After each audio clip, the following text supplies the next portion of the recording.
Oh, boy. Production wants us to get it fucking started there, doesn't she?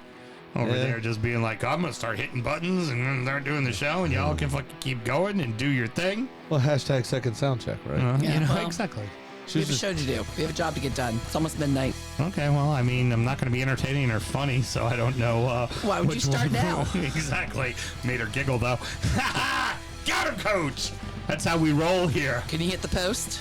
Let's start the show. Born in the land of Bowie, Maryland. Bred to be a fan of fucking Everton. Punch you in the eye and drink your rye. Sam Houston. Sam Houston? Arsenal fans have another Sam. AKA the fucking Gooner Graham. Stump of a lord. Look straight in shorts. Sam Graham, hey. Sam Graham. Fucking United!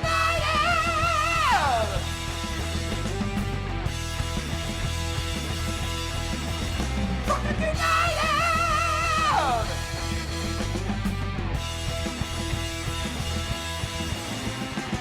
Hello and welcome to DU Does EFL, To be fair, it was a touch early. a complete, brief, biased recap of the rest of English football as told by two common American schmucks. I am your host, Sam Houston, and across the way from me, you don't need to scold him because you already knew he done fucked up. My co-host, Mr. Samuel Graham. How you doing over there, good sir? Not bad, man. And, Not bad at all. And of course, on the ones and twos, is it really a great assist if you're running around patting your own self on the back about it? Producer Mel. The board's acting weird. I think I have glue in my hair. Okay. Yeah. All right. That's all. I know you didn't ask me how I was doing, but that was my answer when you did. So, yeah, I'm doing glue in my hair. You're Wiggins kid right now. I have glue in my hair. So first thing seems like a user error. Second thing also seems like a user error Committing to it. because I know you.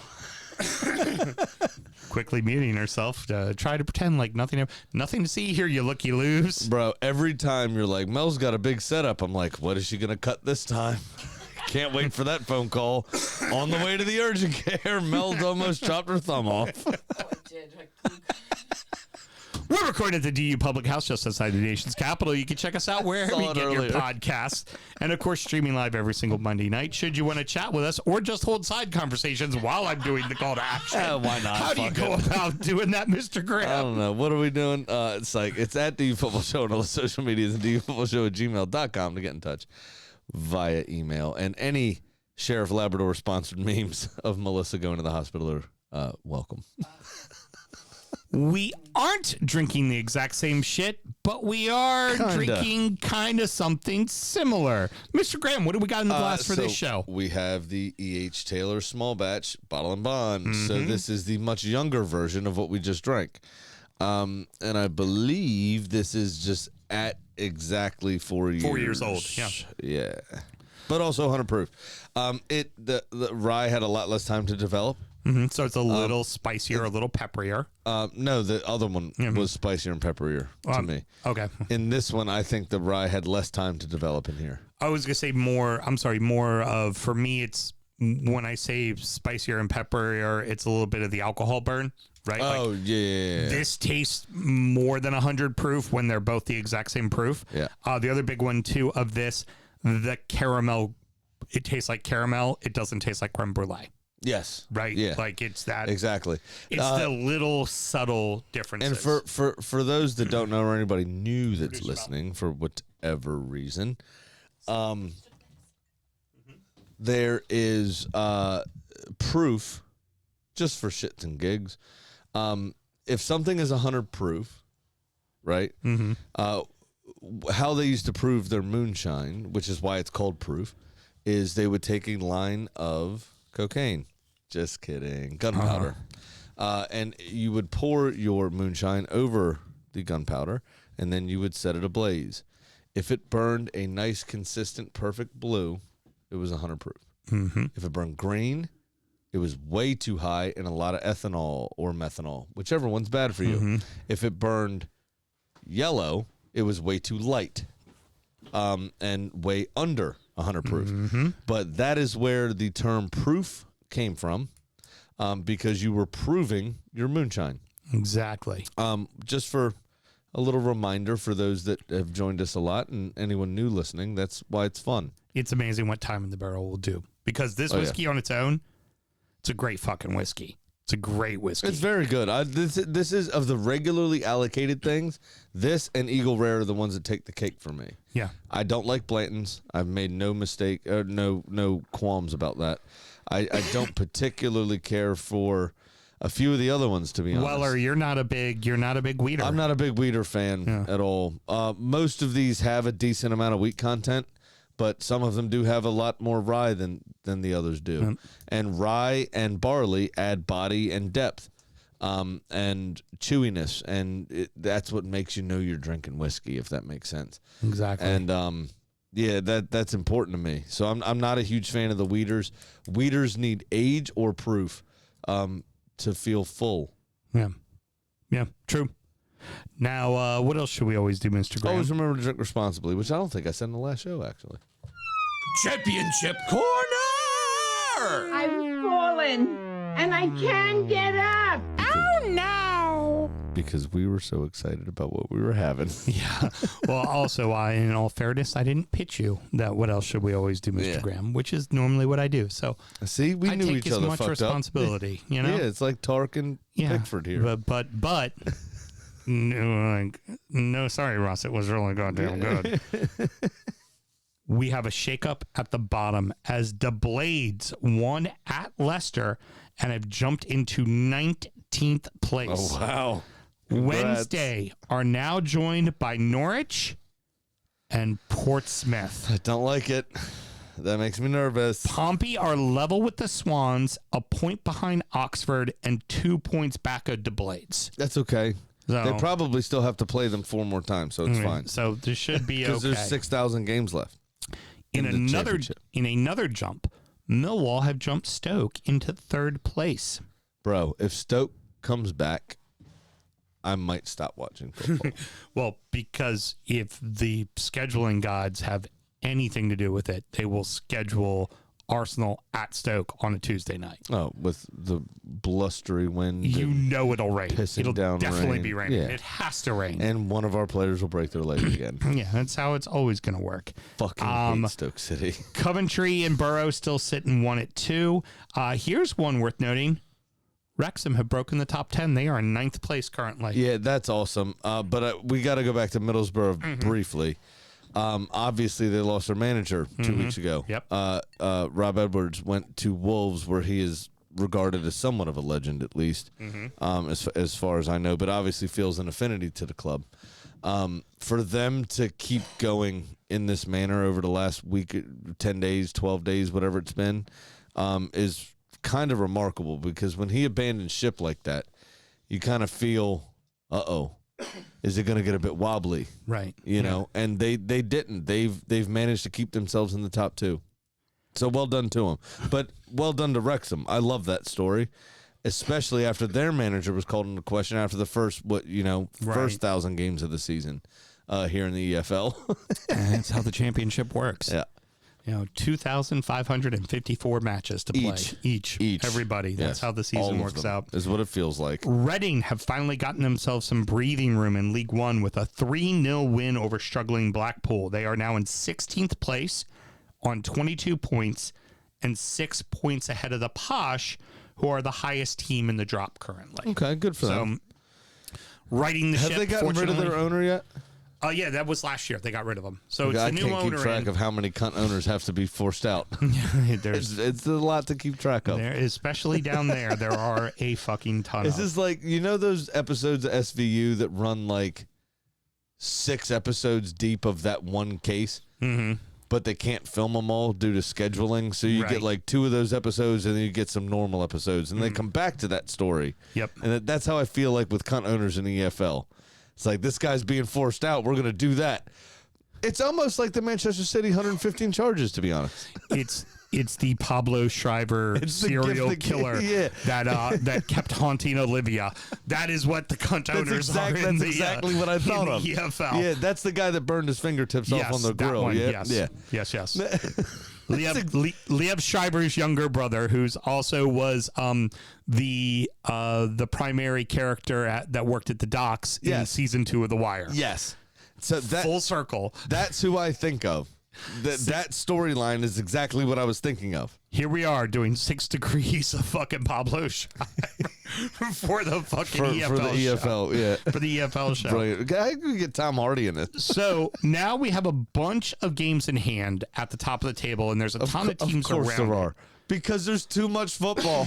But of course there's games in hand. There are some teams like Lincoln City who are on 18, and then there are others who are on 16. So there's a lot of parity right now. Because there's a lot of moving parts. But at the top 6, you got Cardiff, Stevenage, Bradford City, Lincoln, Stockport, and Bolton have made their way into the top. I wouldn't mind seeing Bolton back. Would love to see Bolton back in the championship. Very, very much so. Finally, Accy have got another win and moved into 17th place and are now 5 points clear of the drop. The other darling, Grimsby, are now out of the top 10 after losing 3 and drawing 2 in their last 5. That's not a great run of form at all. Wassell still hold a single-point lead over Swindon Town at the top, and Harrogate and Newport County are currently the 2 teams in the drop to go to the National League. I don't like that. Harrogate, for people that don't like American history, is a very important name during the Civil War. Mm-hmm. No, you're the one going, I don't know. Yeah, Admiral Because I'm Harrogate. not a good American. Oh, no, it was Farragut, wasn't it? Yeah, it was Farragut. Whoops. Yeah. Never mind. So, fucking up English football while trying to make it all about American history that you got wrong. Don't care. That is about the most American thing an American could ever American. So, all right. So let's put on your red hat there, motherfucker. No, so you are checking all the stereotypes. Let's just run with it. Damn the torpedoes, full speed ahead. Said Harrogate. For sure. So last week I told you that this weekend was going to be the round 2 of the FA Cup. I'm wrong. It's this weekend is round 2 of the FA Cup. So nice. So we get more games. Supermare place, even more games. There's going to be a few games played in the midweek for in hand, but not all the ones that need to be played. And then of course over the weekend, teams that have already been eliminated from the FA Cup will play their league games. So just to make it even more fucked up. Now, you never really know where you stand. That's the other part of the National League that no one, or not the National League, the Football League that no one ever talks about. Is you never truly know where you stand. You just don't. For a bit, especially during this period of football. Normally, it's fine until November, then it's all a fucking rye, and then it is fine at the start of April. But until that point, it's all over the fucking place. So you have to literally, I mean, there's no better example of take every game as it comes. Yeah. Precisely. And as we mentioned, Harrogate and Newport County going down to the National League, I thought it'd be cool to check in on the National League. The top 5 teams are separated by only 2 points. You have Rochdale, Carlisle, who is one of the teams that went down, York, Forest Green Rovers. All of these people, though, that you've just mentioned are perennial Football League teams. Yeah. Right? They've been in the Football League a lot and have since, the last few years have dropped out. Like, I remember. Well, you didn't let me say the last one. Yeah, because they haven't been. The Wood. That's the point. Everybody loves the Wood. Boreham Wood is awesome. Absolutely. So all of them are within 2 points of each other. But here's the big one, and this is the reason why I wanted to talk about the National League. Shrimps out for Macombi have played all their 3 games in hand, so they're finally level. They're not in the drop, and they have a 4-point cushion. That's awesome. And as we talked about, they were the first Sikh-owned club, had the first Sikh professional footballer in the country as well. A very, very fucking cool from them to have this opportunity to come, to sustain themselves and then come back up hopefully at some point soon. Next year, you worry about how you get back into professional football. This year, you just don't drop again. You just maintain. You don't drop again. And considering that at one point they had... And with like a 36-year-old manager as well. And at one point they had 8 fucking players. I mean, it was first-stick manager, not player. They didn't have enough players to field a fucking team. That's why they had the 3 games in hand. Was from the start of the season when they just suspended the games. They played a game with 14 people. People that they signed on Thursday and played on Saturday. That was tight. So for as a whole, like, you look at that and you go, you know what? Just fucking survive. You've got new ownership. You guys have a lot to figure out. Don't go down another level because you think it's hard to get back into football from the National League. Try getting in the National League from 2 separate divisions where 2 teams have to play each other for 1 fucking spot. Exactly. Yeah. Don't go out of the National League. Exactly. If very briefly, because I don't remember the entire story anyway, there is a... Make this the parting words. Okay, sure. This is my parting words. Thank you. There was a team. I heard some correspondence on a different podcast that I should bring to the table because it's brilliant.